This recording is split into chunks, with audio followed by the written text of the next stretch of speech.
दोस्तों, हर कंपनी की सबसे बड़ी एक समस्या है कि टाइम पर शेड्यूल का पूरा ना होना। यानी कि जो कस्टमर ने ऑर्डर दिए हैं उनको हम टाइमली मीट नहीं कर पाते और डेट्स को आगे पे आगे बढ़ाए जाते हैं।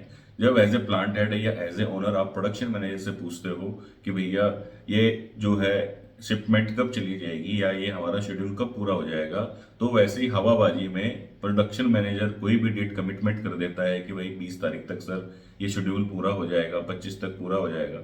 लेकिन जैसे 20 या 25 तारीख आ जाती है तो आगे की डेट बढ़ा करके दे दी जाती है। और अंत में रिजल्ट क्या मिलता है, मंथ के एंड पे हम देखते हैं तो अगर हम देखें तो हमारी शेड्यूल सप्लाई 60%, 70%, 80% तक ही मीट हो पाती है और 20% का जो है हम अपना शेड्यूल में लॉस झेलते हैं, जिसकी वजह से हम डायरेक्ट सेल का लॉस करते हैं।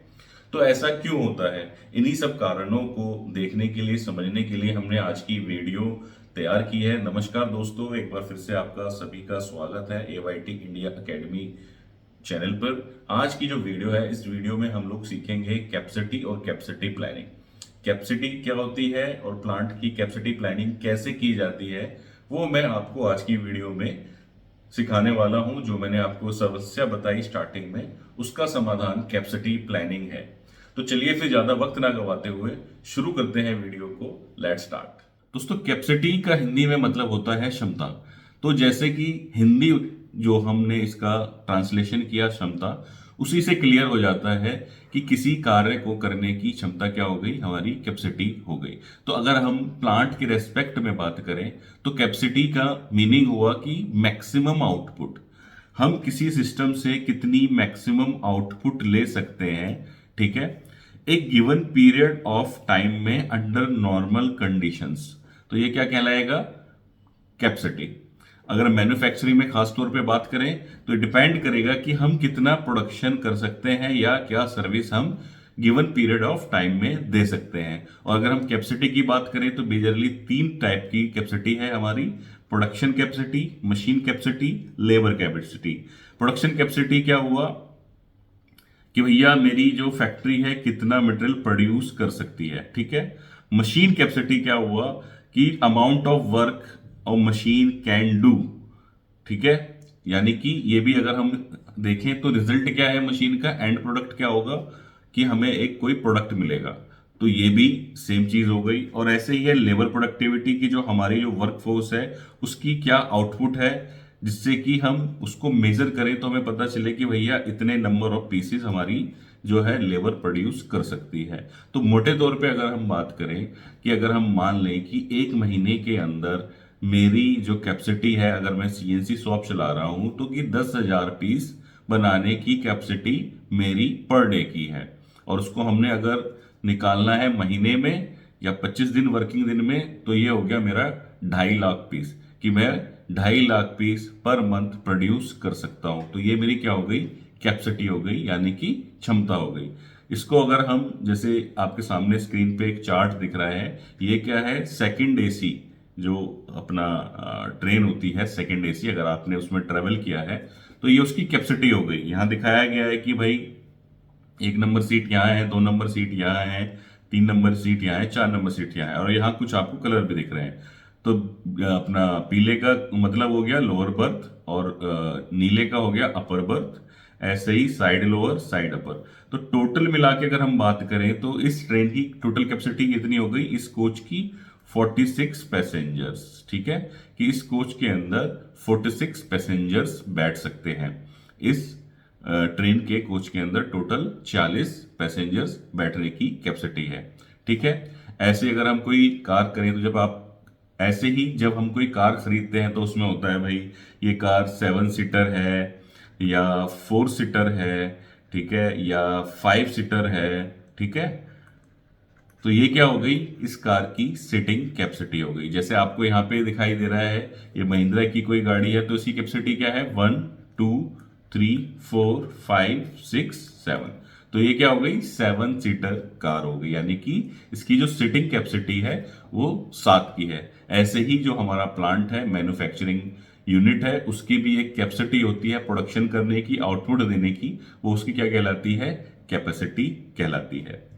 अब कैपेसिटी को कैलकुलेट कैसे करते हैं, अगर मैं बोलूं, ये तो मैंने आपको समझा दिया, एग्जांपल के साथ समझा दिया, लेकिन एक मैन्युफैक्चरिंग प्लांट की जो कैपेसिटी है उसको कैलकुलेट कैसे करेंगे, उसको निकालेंगे कैसे, तो उसके लिए हमने एक एग्जांपल लिया है। एग्जांपल आपकी स्क्रीन के ऊपर आ चुका है। अगर हम बात करें कि हमारे पास एक मशीन है, ठीक है, जो 10 घंटे अवेलेबल है, ठीक है, और जिसका साइकिल टाइम क्या है, 6 मिनट पर यूनिट, मतलब एक पीस बनाने में 6 मिनट वह लेती है, ठीक है। इट ऑपरेट्स एट 80% यूटिलाइजेशन, यानी कि जो इसकी एबिलिटी है वो 80% हमने यूज करी, और जो इसकी परफॉर्मेंस है वो हमने 90% यूज करी। ये हो गई हमारी यूटिलाइजेशन, क्या हो गया, एबिलिटी, और ये क्या हो गया, परफॉर्मेंस, ठीक है। तो इसकी डिजाइन कैपेसिटी क्या हो गई, तो डिजाइन कैपेसिटी अगर हम इसकी निकालें तो क्या निकल के आएगा कि भैया अवेलेबल टाइम हमारे पास क्या था, 10 आवर पर डे, यानी कि 10 × 60 600 मिनट, ठीक है। साइकिल टाइम कितना था हमारा, 6 मिनट, ठीक है। तो डिजाइन कैपेसिटी क्या निकल करके आई, available time divided by cycle time. तो अवेलेबल टाइम है हमारे पास कितना, 600 मिनट, और साइकिल टाइम है कितना, 6। तो यानी कि ये घंटे के 100 पीस, सॉरी, दिन के 100 पीस प्रोड्यूस कर सकती है हमारी जो मशीन है। तो ये क्या हो गई, इसकी डिजाइन कैपेसिटी, कि इतना बनाने के लिए मेरी मशीन बनी है, ठीक है, इतना बनाने के लिए मशीन बनी है। मतलब कि टोटल अगर मैं कंटिन्यूअस मशीन को चलाता रहूं, किसी प्रकार के लॉस ना हो, कोई भी दिक्कत ना आए, तो मेरी जो मशीन है दिन में 100 पीस बना करके मेरे हाथ में दे देगी। तो इसकी ये क्या हो गई, डिजाइन कैपेसिटी कह लो, या बेसिक कैपेसिटी भी इसको बोलते हैं। अब बात करेंगे हम क्या, जो हम इफेक्टिव कैपेसिटी कहते हैं, या एक्चुअल में जो कैपेसिटी निकल करके आएगी। तो ये आपको कहां समझ में आएगा, जो मैंने स्टार्टिंग में आपको बताया था कि 80% यूटिलाइजेशन और 90% जो है इसकी क्या है, परफॉर्मेंस है, ठीक है। तो यहां पर देखा हमने यूटिलाइजेशन 80%, एफिशिएंसी इसकी 90%, तो इसको हमने लिख लिया 0.80, ठीक है, और ये लिख दिया हमने 0.90, और ये हमारी डिजाइन कैपेसिटी क्या है, 100, ठीक है। तो यूजिंग फॉर्मूला, यानी कि फॉर्मूला क्या है इफेक्टिव कैपेसिटी का, डिजाइन कैपेसिटी इनटू यूटिलाइजेशन कितना है हमारा, इनटू एफिशिएंसी कितनी है। डिजाइन कैपेसिटी क्या है हमारी, 100 यूनिट्स की, ठीक है, और इसका यूटिलाइजेशन अपने कितना किया, यानी कि एबिलिटी कितनी थी इसकी, 0.80, यानी कि 80%, ठीक है, और इसकी एफिशिएंसी कितनी थी, 0.90, यानी कि 90%। तो इफेक्टिव कैपेसिटी क्या निकल करके आई, 100 मल्टीप्लाई बाय 0.8 मल्टीप्लाई बाय 0.90, तो टोटल इसकी इफेक्टिव कैपेसिटी हमारी निकल के आई 72 यूनिट्स पर डे। यानी कि मशीन मेरी बनी है डिजाइन 100 कंपोनेंट्स बनाने के लिए, एक्चुअल में लेकिन जो इफेक्टिव कैपेसिटी उसकी क्या है, 72। तो इसके बेस पे अब मैं क्या करूंगा, अपनी कैपेसिटी प्लानिंग करूंगा। यहां तक हमने समझा कैपेसिटी। अब बात करते हैं कैपेसिटी प्लानिंग की। दोनों अलग अलग कॉन्सेप्ट है, लेकिन एक दूसरे से मिलते हुए हैं, ठीक है। इसी के अंदर हम वीडियो के अंदर आगे भी सीखेंगे कि भैया स्पेयर कैपेसिटी क्या होती है, परसेंटेज यूटिलाइज्ड या यूटिलाइज कैपेसिटी क्या होती है। तो अगर हम कैपेसिटी प्लानिंग की बात करें, तो बेसिकली कैपेसिटी प्लानिंग क्या है कि जो हमारे पास जो रिसोर्सेज अवेलेबल हैं उनको इस तरीके से प्लान करना, इस तरीके से यूटिलाइज करना कि जो हमारे जो टारगेट्स हैं, शेड्यूल्स हैं, उनको मीट कर पाए। उसके अंदर जो रिसोर्स क्या है हमारे, लेबर है, मशीन है, रॉ मटेरियल है, ठीक है। और अगर इसकी हम सीधी डेफिनेशन की बात करें तो capacity planning is the process of determining the resources such as labour, machines and raw materials needed to meet future demand for product और सर्विसेज। यानी कि हमने रिसोर्स को इस तरीके से यूटिलाइज करना है, इस तरीके से डिटरमाइन करना है कि जो हमारी जो फ्यूचर रिक्वायरमेंट्स हैं उनको हम मीट कर पाए, जो कस्टमर के ऑर्डर्स हैं उनको मीट कर पाए। जब इस सब को प्लान किया जाता है तो उसको हम क्या बोलेंगे, कैपेसिटी प्लानिंग बोलेंगे। मेन पर्पस क्या है कैपेसिटी प्लानिंग का, कि जो हमारे जो रिसोर्स है वो वेस्ट ना जाए और हम कॉस्ट इफेक्टिवली जो है कस्टमर की डिमांड को मीट कर सकें। और की एस्पेक्ट्स क्या होते हैं, किन चीज़ों का हमने ध्यान रखना होता है कैपेसिटी प्लानिंग करते हुए, उसके अंदर सबसे प्रमुख है हमारा फोरकास्टिंग डिमांड। हमें पता चलना चाहिए, हमें पता होना चाहिए कि भैया जो डिमांड है कस्टमर की तरफ से वो क्या आने वाली है। कई बार क्या होता है, कस्टमर किसी एक महीने में डिमांड बढ़ा देता है फिर गिरा देता है, डिमांड बढ़ा देता है फिर गिरा देता है, लेकिन आप ऑब्जर्व कर रहे हो कि हर महीने जो है कस्टमर डिमांड को बढ़ाया जा रहा है। तो इस केस में क्या करना पड़ेगा कि आपको अपना रिसोर्स उस हिसाब से प्लान करना पड़ेगा। हो सकता है एक्चुअल में आपको मशीन की जरूरत हो, लेकिन कभी वो फ्लक्चुएटिंग है, 3 महीने सुस्त है, फिर 1 महीने जाग गया, तो आपको फिर उस हिसाब से प्लान करना पड़ेगा कि भाई मैं 1 महीने के लिए जॉब वर्क या आउटसोर्स की प्लानिंग करूं, या मैं डबल शिफ्ट चलाऊं, या मैं संडे चलाऊं। तो वो सारी चीजें आपको करनी है। दूसरा एक्सपेक्ट क्या है, डिटरमाइनिंग कैपेसिटी रिक्वायरमेंट। जो मैंने बोला कि कस्टमर की डिमांड के बेस पे आपको कैपेसिटी की रिक्वायरमेंट निकालना आना चाहिए कि कितनी आपको कैपेसिटी की जरूरत है, कितना आपको काम करने के लिए कितना समय चाहिए, कितनी मशीनें चाहिए। और इवेल्युएटिंग करंट कैपेसिटी क्या हो गया, एक्चुअल में कितनी आपके पास अवेलेबल है कैपेसिटी। भाई वो डिमांड को मीट करने के लिए आपके पास कैपेसिटी है भी, या ऐसे ही हवा में सारी चीजें चल रही हैं। जो मैंने आपको वीडियो के स्टार्टिंग में बताया कि प्रोडक्शन मैनेजर ने तो बोल दिया कि बाबूजी ये मिल जाएगा 25 तारीख को, लेकिन मिलेगा कैसे, कि उन्होंने तो हवा में बोल दिया ना प्रोडक्शन मैनेजर ने। उसने कोई कैपेसिटी प्लानिंग तो करी नहीं, कि उसने कैपेसिटी को कैलकुलेट तो करा नहीं कि हमारा प्लांट कितनी यूनिट बनाने के लिए बना है। और हमने हवा में ही कस्टमर को भी कमिटमेंट कर दी और आपको भी कमिटमेंट कर दी, और बाद में क्या है, प्रोडक्शन वाला भैया हाथ मरोड़ रहा है ओनर के या प्लांट हेड के कि जी अब तो नाइट चलानी पड़ेगी, अब तो ये करना पड़ेगा, अब तो वो करना पड़ेगा। तो भैया ठीक है, तू यार कुछ भी चला, बस मेरे ऑर्डर को मीट कर दे। क्वालिटी गई भाड़ में, सारी चीजें गई भाड़ में, सिस्टम गए भाड़ में, 5S गया भाड़ में, बस तू ऑर्डर मीट करा दे। बस बस लास्ट में क्या है, यही आ जाता है और सारे सिस्टम की बैंड बन जाती है। तो ये सब क्यों होता है, क्योंकि आपको खुद नहीं पता आपके प्लांट की कैपेसिटी कितनी है, कितना यूनिट बनाने के लिए आपका प्लांट बना है। ठीक है। देन है प्लानिंग फॉर कैपेसिटी एडजस्टमेंट। जो मैंने आपसे बात करी कि अगर ऐसा है कि कस्टमर फ्लक्चुएट कर रहा है डिमांड को, तो आपको उस हिसाब से एडजस्ट करना पड़ेगा। अदरवाइज वो अगर कंटिन्यूस बढ़ाया जा रहा है तो आपको जो है प्लान करना पड़ेगा कि कोई मशीनरी ऐड करनी है या कोई हमने चीजें इंप्रूव करनी है। देन है मॉनिटरिंग एंड रिवाइजिंग प्लान्स। आपको सिर्फ ये नहीं है कि आपने एक बार कैपेसिटी प्लानिंग कर ली, काम खत्म। तो भैया कैपेसिटी प्लानिंग भी करनी है, फिर उसको मॉनिटर भी करना है डेली बेस पे कि भैया जो हम जो प्लान करके चल रहे हैं कि मेरी इस मशीन पे 10 दिन का काम है, इस पे 5 दिन का काम है, या मेरा ये कंपोनेंट 2 दिन लेगा, ये मेरा 10 दिन लेगा, ये मेरा 5 दिन लेगा, उसके हिसाब से हम उसको यूटिलाइज कर भी रहे हैं, या ऐसा हो कि भैया पता चला महीने के एंड में सारे शेड्यूल मेरे मीट नहीं हो पाए। अब दोस्तों आप लोगों को एक जानकारी देनी है कि हमारा जो YouTube चैनल है AYT इंडिया एकेडमी, इसके ऊपर हम क्या ले आए हैं, अपना मेंबरशिप प्रोग्राम लेकर के आए हैं। तो मेंबरशिप प्रोग्राम क्या है, जिसमें हम आपको एक्सक्लूसिव वीडियोस मिलेंगी। ठीक है। जैसे कि जो हमारे कोर्सेज हैं हम अपने उसके ऊपर डालते हैं, जो ट्रेनिंग पोर्टल के ऊपर, जो ऐप के ऊपर है, उसमें से कुछ वीडियोस आपको हमारे जो मेंबरशिप प्रोग्राम लेने पर आपको यहाँ पर मिल जाएंगी। एक्सटेंडेड वीडियोस यहाँ पर मिलेंगी, जो कभी भी यूट्यूब के ऊपर एज ए फ्री वीडियो नहीं आएंगी, वो सिर्फ मेंबर्स के लिए ही अवेलेबल होंगी। तो आपको अगर हमारा मेंबरशिप प्रोग्राम ज्वाइन करना है तो हमारे पेज पर जाइए, हमारे यूट्यूब चैनल पे जाइए, वहां पे आपको ज्वाइन बटन दिखाई देगा इस तरीके से। ये जो जो ज्वाइन बटन यहाँ पर आपको दिख रहा है, ये ज्वाइन बटन दिखाई देगा, उस पर क्लिक करना है और आपने अपना जो प्लान चूज करके हमारी सर्विसेज को ज्वाइन करना है। इसके अलावा हमारा एक और चैनल है AYT कंप्यूटर एकेडमी, जिसमें हम Excel, PowerPoint, Google sheets, ये सारी चीज़ें सिखाते हैं। साथ ही साथ हमारा ट्रेनिंग पोर्टल है और हमारा ऐप है AYT इंडिया एकेडमी। तो आपको उसके लिए क्या करना है, प्ले स्टोर पे जाना है, वहाँ टाइप करना है AYT इंडिया एकेडमी, तो आपको वहाँ पर हमारा ऐप मिल जाएगा। या आप www.learn.aytindia.com/login पर भी जाओगे तो भी आप हमारे ट्रेनिंग पोर्टल पर पहुंच जाओगे। वहां पर आपको डिफरेंट डिफरेंट कोर्सेज मिलेंगे, जिससे आप अपनी स्किल को इम्प्रूव कर सकते हो और अपने आप को सुधार कर सकते हो।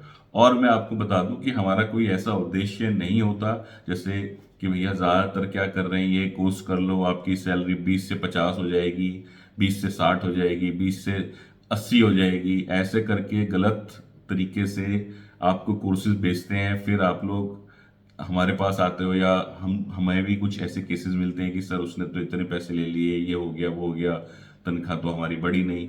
ऐसा कुछ नहीं है। अगर आप अपनी स्किल्स इंप्रूव करोगे तो आप अपनी सैलरी बढ़ा लोगे एग्जिस्टिंग ऑर्गेनाइजेशन में ही। ऐसा नहीं है कि आपको चेंज करने की जरूरत है, क्योंकि आपकी क्या है, हर साल तनख्वाहें तो बढ़ रही हैं, लेकिन आप अपनी स्किल को क्या हर साल इम्प्रूव कर रहे हो।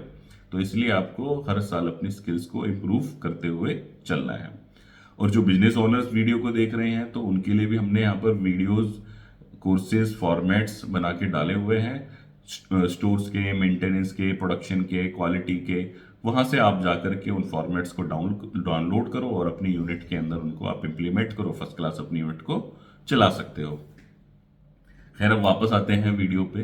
तो ये कैपेसिटी प्लानिंग है, इसको करने से फायदा क्या होगा। अब आप लोग सोच रहे होंगे सिर्फ पढ़ाई पढ़ाई जा रहा हूँ, फॉर्मेट तो दिखाया नहीं।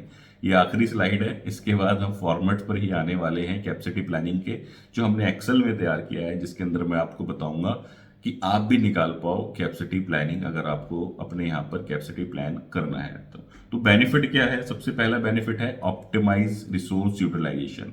जो आपके रिसोर्सेज हैं, मैन, मशीन, मटेरियल, मेथड, उनको आप प्रॉपरली यूटिलाइज कर सकते हो सकता है किसी मशीन पे लोड जो है बहुत ज़्यादा हो, किस मशीन पे लोड कम हो, तो आप वहां से लोड को ट्रांसफर कर सकते हो।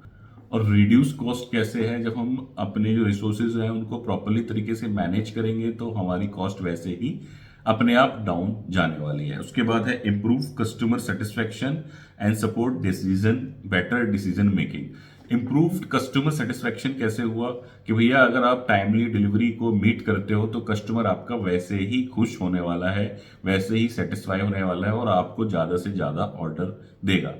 सपोज अगर मैं किसी अपना शॉप पर कुछ सामान लेने के लिए जाता हूँ और बहुत ही कम समय में आपको सामान निकाल करके दे देता है, ठीक है। वहीं दूसरा एक दुकानदार है जो आपको वहाँ खड़े रखता है आधे घंटे तक, तो भैया किस पे जाना पसंद करोगे, कि जो तुरंत आपको सामान दे रहा है, अच्छी कीमत में आपको सामान दे रहा है, या जो वहाँ पे खड़ा के आपको रखे है 2 घंटे 4 घंटे, उसके बाद भी आपको बेकार सा सामान दिया या पता नहीं किस क्वालिटी का सामान दिया है, किस रेट पे दिया। तो कस्टमर बेसिकली क्या देखता है, QCD, quality, cost, delivery, best quality, best price और बेस्ट डिलीवरी, ठीक है। Support better decision making, decision making को आप प्रॉपरली, इजीली, आसानी से कर पाओगे कि भाई आपको पता होगा कि इधर से उधर कोई अगर रीशिफ्ट करना है, आपको आउटसोर्स प्लान करना है, कि आपको पता चल गया कि हमारी जो मशीन शॉप है अंडर कैपेसिटी में है, तो आप बाहर जो है सामान को आप दे सकते हो बनने के लिए। देन है मिटिगेट रिस्क, कि भैया जो आपके रिस्क हैं डिमांड फ्लक्चुएशन के, डिस्ट्रप्शंस के, जिसकी वजह से आप शेड्यूल को मीट नहीं कर पा रहे, उनको अपना एलिमिनेट करेगा। Increase profitability and boost competitiveness. जो आप ये सारी चीजें करोगे तो उससे क्या होगा, आपका सेल्स बढ़ जाएगी, सेल्स बढ़ेगी तो उससे क्या होगा, प्रॉफिट बढ़ना ही बढ़ना है, अगर आपका सेल बढ़ रहा है और आपका अगर प्रोसेस ऑप्टिमाइज है तो, ठीक है। और साथ ही साथ क्या है, आप कंपिटिटिव कैसे बनते हो, कस्टमर को पता होता है कि भाई ये वाला जो मेरा सप्लायर है हर बार मेरा शेड्यूल को मीट कर देता है, तो वो आपको प्रेफर करेगा कोई भी नया शेड्यूल देने के लिए। कोई नया कंपोनेंट भी आएगा तो प्रेफर करेगा कि भाई फलाना फलाना आदमी बहुत बढ़िया है, टाइम पर मटेरियल दे देता है, इसी को देना है हमने ये ऑर्डर भी या ये नया प्रोडक्ट भी। तो इससे क्या होगा, आपकी जो कम्पिटिटिवनेस है बढ़ती है और कस्टमर से आपको बेटर सपोर्ट मिलता है इन टर्म्स ऑफ सेल्स या न्यू प्रोडक्ट्स। तो दोस्तों, ये हमने अभी तक क्या समझा, हमने समझा कैपेसिटी क्या है, कैपेसिटी प्लानिंग क्या है, कैपेसिटी प्लानिंग को कैसे कैलकुलेट करना है, कैपेसिटी को कैसे कैलकुलेट करना है और बेनिफिट्स क्या है।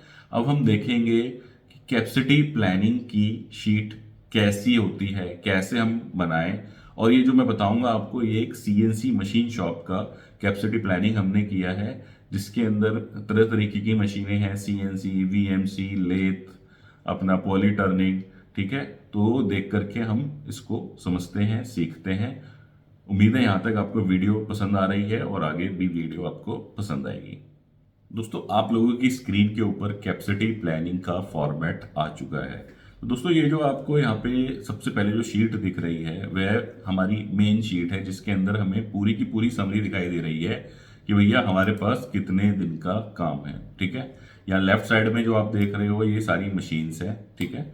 बैंडसार, CNC, पॉलीटर्निंग, VMC, VTL, primer, printing process, helical coil insertion process, QT process, gear hobbing, plating, induction hardening, thread rolling, hard chrome, lock tight, extra process भी डाल दिए हमने 1 2 3 4 5 6 के। कोई प्रोसेस ऐड होता है तो आप यहाँ पर ऐड कर सकते हो। फिर हमने यहाँ डाला है कि बैंड्स हमारे पास कितने हैं, सीएनसी कितने हैं, पॉलीटर्निंग कितने हैं, वीएमसी कितने हैं, वीटीएल कितने हैं, प्राइमर पेटिंग के लिए कितना है, हेलिकल कॉइल इंसर्ट करने के लिए कितना है। ठीक है, हमने क्या किया, इसको सेक्शन बना दिया। आप इसको और क्या कर सकते हो, सीएनसी 1 2 3 4 5 6 7, वेंसा 1 2 3 4 5 6 7, ऐसे करके भी डेटा बना सकते हो। उससे क्या होगा, और ज्यादा स्पेसिफिक हो जाएगा। अब इसका क्या लिंक है वो अभी आपको समझ में आएगा। ठीक है, देन हो गया working hours for one machine. एक मशीन के लिए घंटे कितने अवेलेबल है, ये कैसे निकाला हमने, ये निकाला हमने number of working days multiply by available working hours, कि भैया 25 दिन है हमारे पास महीने में और 22 घंटे की मैं टोटल आउटपुट लेता हूं। तो हमने यहाँ कर दिया 25 इंटू 22, जिसमें हमने लंच काट दिया, टी काट दिया, वो सब हटा दिया।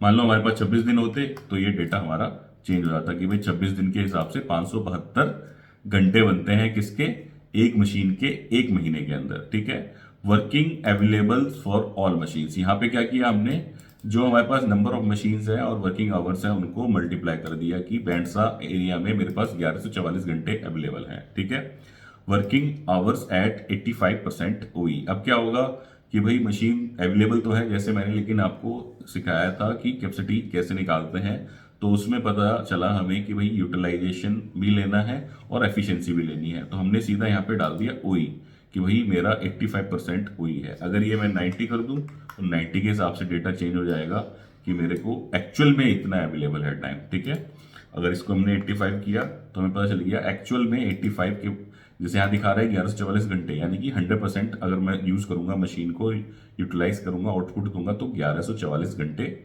निकलेंगे। लेकिन हमने उसको 85 ओई के ऊपर निकाला तो 972 घंटे आ गए। अब यहाँ पे निकला हुआ है नंबर ऑफ आवर्स रिक्वायर्ड और नंबर ऑफ डेज। अब ये सारी चीजें कहाँ से आ रही हैं, ये कहाँ से लिंक है, ये मैं अभी आपको समझाने वाला हूँ। ये वाला जो डेटा है ये कहाँ से आ रहा है और इसका क्या मकसद है। एक्चुअल में कैपेसिटी ये है, कैपेसिटी कैलकुलेशन, भाई एक्चुअल में उसको कितने घंटे चाहिए, कितने दिन का काम है।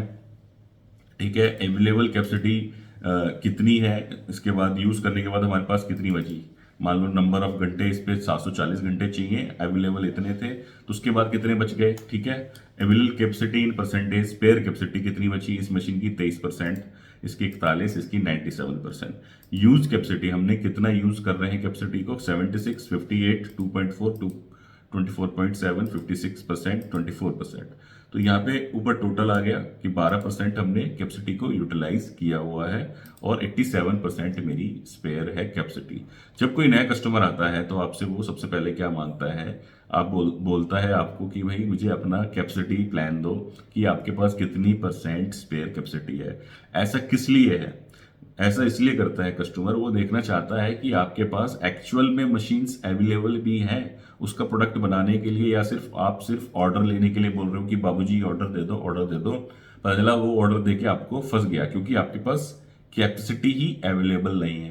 तो वो भी आप इस शीट से कैलकुलेट कर सकते हो। तो हमने यहाँ सारे ऑपरेशंस कर दिए, इसके बाद में लास्ट में यहाँ टोटल मार दिया। ठीक है, फिर ये आ गया टोटल आवर्स कितने घंटे हुए, तो टोटल आवर्स क्या है, नंबर ऑफ आवर्स रिक्वायर्ड। ठीक है, यहाँ पे पिछले महीने का ब्रेकडाउन भी आप डालना चाहो, यहाँ पर आप पिछले महीने का ब्रेकडाउन डालना चाहो तो डाल सकते हो कि भाई 1000 घंटे या 100 घंटे मेरा ब्रेकडाउन रहा, तो ये इसमें जुड़ जाएगा। ठीक है, तो available working hour per day कितना है हमारे पास, 22 घंटे यहाँ हमने डाला।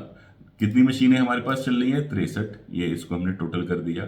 Total available machine our per day 100% के हिसाब से हमारे पास पर डे कितने घंटे हैं, 1386, और 85 के हिसाब से क्या है, 1178। अब हमने निकाला कि ये टोटल ये जो काम है 7394 घंटे, ये कितने दिन का काम है अगर सारी मशीनों को मैं जोड़ लूं, तो निकल के आया ये 6 दिन का काम है। ठीक है, वो कैसे निकाला, total hours required divided by number of hours per day. ठीक है, तो निकल के आया 6.3 डेज का काम है मेरे प्लांट के अंदर। लेकिन आप देखोगे किसी मशीन पे अपना 97% कैपेसिटी अवेलेबल है, किसी पे पूरी 100% अवेलेबल है, किसी पे 23% है, किसी पे 41% है। तो आपको इसको प्रॉपरली उस हिसाब से प्लान करना है। ठीक है, अब ये सारा डेटा आ कहाँ से रहा है, तो इसके लिए हमने सबसे पहले बनाया एक product master. Product master basically क्या है, यहाँ पर हमने लिया आइटम का कोड, एक भर के दिखाता हूँ आपको, ठीक है। हमने यहाँ पर लिया आइटम का कोड, सपोज आइटम का कोड या आइटम का नाम है हमारा ABCDEFGH, ठीक है। उसके बाद इसका कोड है 0001111, ये इसका कोड हो गया, ठीक।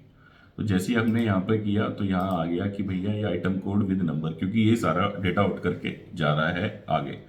इसमें अब क्या हमने डालना है, पहली ऑपरेशन डालनी है। पहली ऑपरेशन सपोज मेरी बैंडसा है, तो यहाँ पे मैंने ये डाल दिया कि मेरा जो पहला जो है वो पार्टिंग होगा, बैंडसा पे होगा। इसमें जो है 1800 सेकंड का काम है, लोडिंग अनलोडिंग 60 सेकंड है, तो निकल के आया आधे घंटे मेरे बैंडसा पे लगेंगे। आप इसको मान लो कर देते हो कि भैया ये मेरा 2 मिनट में हो जाएगा, तो 120 सेकंड, ठीक है। तो उस हिसाब से ये बैंडसा पे लोडिंग अनलोडिंग घटा देगा, बढ़ा देगा। फिर मेरे OP2030, OP20 भी फॉर एग्जांपल मेरा OP10 मेरा VMC पे हो रहा है, ये मेरा CNC पे हो रहा है। ये आप यहाँ ड्रॉप डाउन देख रहे हो, ये कहाँ से आ रहे हैं मेरे, ये सारे मेरे ड्रॉप डाउन आ रहे हैं यहाँ पर, जो हमने ये कैपेसिटी प्लान समरी बनाई है, ठीक है। तो यहाँ से ये इसलिए लिंक हो रखा है सिस्टम सारा। जैसे ही आप यहाँ पे बैंडसा के आगे डालोगे कि इतने दिन का या इतने घंटे का काम है, मान लो ये CNC पे 250 मिनट का काम है, 60 सेकंड लोडिंग अनलोडिंग है, इतने घंटे का काम हो गया एक कंपोनेंट को बनाने के लिए। ये उठा करके डेटा क्या करेगा सिस्टम, उठा करके यहाँ पर ले जाएगा बैंडसा के अगेंस्ट में, CNC के अगेंस्ट में, VMC के अगेंस्ट में। फॉर्मूले लगे हुए हैं, सम इफ फॉर्मूला इसमें लगा हुआ है, ठीक है। अब यहाँ पे हमने इसको क्या करना है, सीधा इतना सा यहाँ पर ले जाके इसको नीचे तक ड्रैग करना है, और इसको भी हमने ड्रैग कर देना है, ठीक। ये हमने ड्रैग कर दिया। जहाँ से हमारा पूरा दूसरा पार्ट शुरू हो रहा है, यहाँ से हम इसकी मार्किंग भी कर सकते हैं कि भाई ये मेरा यहाँ से नेक्स्ट पार्ट शुरू हो रहा है। अब ये बार बार रिपीट क्यों करना पड़ रहा है, रिपीट इसलिए करना पड़ रहा है कि अगर आप सिर्फ एक ही लिखोगे तो ये क्या करेगा सिस्टम, एक ही प्रोसेस का टाइम लेगा। अब क्या है, जैसे ये वाला प्रोसेस है, ये वाला कंपोनेंट है, इसमें 10 तक है ऑपरेशन, तो ये सबके टाइम जोड़ लेगा कि CNC पे इस पे इतना, CNC पे इतना, VTEL पे इतना, VMC पे इतना, इस पे इतना, ये सबके टाइम जोड़ लेगा वहां पर, ठीक है। फिर इसके बाद ये पूछ रहा है कि कौन सा मटेरियल यहाँ पर लगना है, तो मटेरियल मान लो यही वाला लगता है। इसको हम अभी फिलहाल यहाँ से कॉपी कर लेते हैं डेटा को कि भैया ये वाला मेरा मटेरियल यहाँ पर लग रहा है। ये मैंने यहाँ डाल दिया, इसको फॉर्मूले को कॉपी कर दिया। तो ENAW6082T6 राउंड 310 mm मेरा लग रहा है, ठीक है। उसका हमने यहाँ डाल दिया पार्ट का फिनिश, लेंथ डाल दिया, कट लेंथ डाल दिया, ग्रॉस वेट डाल दिया, नेट वेट डाल दिया, स्क्रैप वेट डाल दिया, ठीक है। रॉ मेटेरियल की रूटिंग अपनी रीडिंग डाल दी हमने कि भाई ये केजी में आएगा, नोज में आएगा, पीसीज में आएगा, सेल का पार्ट है या जॉब वर्क का पार्ट है। आयरन बिन, प्राइमरी पैकिंग कैसे होती है, आयरन बिन में जाता है। नंबर ऑफ पीसेस पर बिन, कितने 10 पीस जाते हैं। Secondary packing iron bin, number of pieces 1। इससे क्या हो सकता है कि आप अगर कल को निकालना चाहो कि इस कंपोनेंट का शेड्यूल पूरा करने के लिए मुझे बिन या कितने गत्ते की रिक्वायरमेंट है, वो भी आप यहाँ से निकाल पाओगे, ठीक है। फिर हमने डाल दिया कौन सा प्रोसेस इन हाउस है, कौन सा आउटसोर्स है, ठीक है। उसके बाद आ गया पार्ट की ड्राइंग नंबर। यहाँ पे टूल लिस्ट का आप लिंक लगा सकते हो कि इस कंपोनेंट को बनाने के लिए टूल लगेंगे। प्रोग्राम नंबर डाल सकते हो, प्रोग्राम की फाइल डाल सकते हो। PCS यहाँ पर हम डाल सकते हैं कि प्रोसेस कंट्रोल शीट कैसे होगा, वो हाइपर लिंक लगा करके हम यहाँ पर डाल सकते हैं। खैर यहाँ पे हमारा ये काम खत्म हो गया। ये क्या है, हमारा प्रोडक्ट मास्टर। ये हमारा 5वां प्रोडक्ट मेरा तैयार हो गया, ठीक है। जैसे ही आपने ये 5वां प्रोडक्ट तैयार किया तो ये मेरा डेटा उठ के चला जाता है कहाँ पर, इस वाली शीट के अंदर उठ करके चला जाएगा, ठीक है। यहां पर आ गया ये, सॉरी हमने इसको ड्रैग कर दिया इसलिए कंपोनेंट अलग अलग हो गए। इसको सेम कर देते हैं यहाँ पर, सॉरी ये, ठीक। तो यहां उठ करके आ गया क्या कि भैया ये मेरा जो 5वां पार्ट जो हमने अभी ऐड किया 11145 ABCDEFG। अब मेरे को क्या करना है, यहाँ पर कंपोनेंट के शेड्यूल डालने हैं। जैसे ये मेरा 7892222 है, इसका मैंने डाल दिया कि इसके मेरे को 200 पीस बनाने हैं, ठीक है। इस वाले कंपोनेंट का मैंने डाल दिया कि मेरे को ये 2500 पीस बनाने हैं, ठीक है।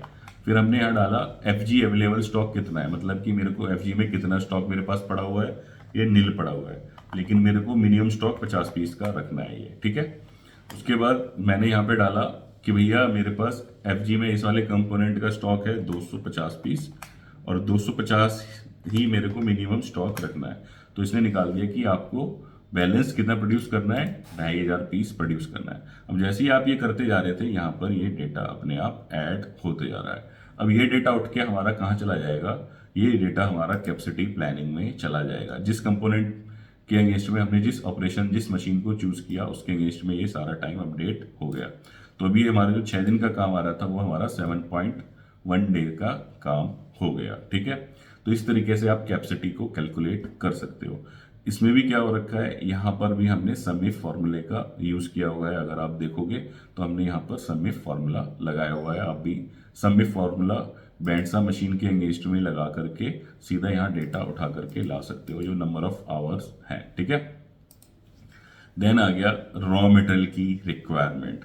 तो जैसे ही आपने यहाँ पे प्लान डाला, ये जो प्लानिंग वाली शीट है हमारी, प्लानिंग वाली शीट के अंदर जैसे ही आप प्लान डालोगे तो रॉ मटेरियल की हमारी रिक्वायरमेंट भी निकल करके आ जाएगी कि भैया ये जो है 20 रुपये किलो का माल है, ये 21 रुपये का माल है, ये 22 रुपये का माल है। तो आरएम की रिक्वायरमेंट यहाँ पे अगेन देखो, सम इफ फॉर्मूला लगा हुआ है। सम इफ किससे, इसके अगेंस्ट में लगा हुआ है।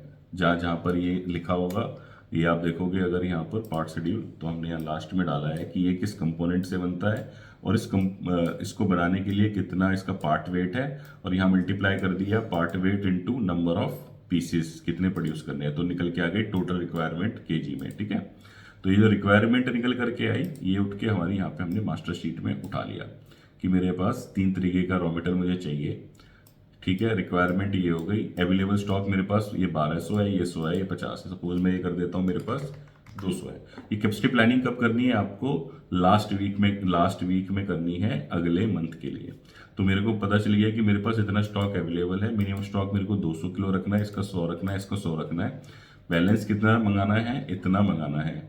ये वाला कितना मंगाना है, इतना मंगाना है। ये वाला इतना मंगाना है। इसको रेट से हमने मल्टीप्लाई कर दिया, निकल करके आ गया कि भैया मेरे को 27,29,000 रुपए की जो है वो परचेज करनी है रॉ मटेरियल। तो मैं परचेज की भी अपनी इससे प्लानिंग कर सकता हूं।